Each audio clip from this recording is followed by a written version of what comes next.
2025 legislative session ended at midnight. This morning, the governor offered his opinion on what lawmakers managed to get done. And he also gave strong hints about where his mind is at as he considers a bid for re-election next year.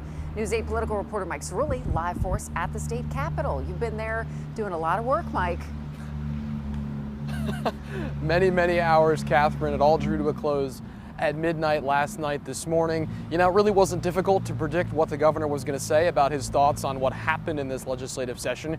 He got many of his key priorities across the finish line in that budget that he co-authored, so no surprises there. What was surprising to many is how explicit he was in giving hints about his own political future.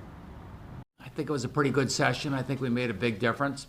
Positive remarks from the governor, who saw key parts of his agenda greenlit by lawmakers during the 2025 session. The two-year, $55.8 billion budget he crafted alongside the legislature's Democratic leaders included more than $200 million for his centerpiece proposal, a new fund to create universal pre-K in Connecticut. I think the most important initiative from my point of view in this budget is what we're doing on early childhood. The governor also saying he's maintained the state's progress on its fiscal health, balancing a budget, he says, without tax hikes. I think it's an honestly balanced budget. We did it without raising anybody's tax rates. But Republicans strongly push back on the notion that Lamont and the Democrats delivered a budget with no tax increases. In fact, they note two tax proposals, one affecting hospitals and the other affecting large businesses operating in Connecticut, are expected to draw in hundreds of millions in new revenue.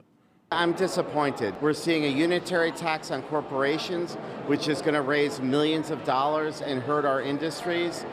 The GOP also challenged the notion that the budget was honestly balanced. The two-year spending plan loosens the state's existing fiscal controls in order to spend more on priorities like education.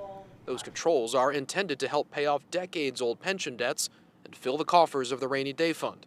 But budget disputes aside, arguably the biggest revelation to come from Lamont's post-session press conference is the statements he made on his intentions for next year's election.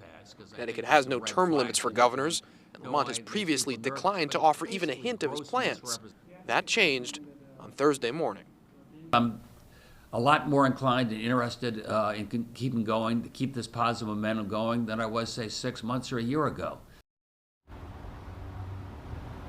Yeah, that statement that he has grown more inclined to seek re-election had the Connecticut political world abuzz all throughout the day today. And more than just offering insights on Lamont's intentions, those remarks really signified a shift of attention away from the legislative business that concluded last night and toward the election next year. It seems like a long way away, but we'll be following all the action as we draw closer to it. For now, reporting live at the state capitol, Mike Cerulli, News 8.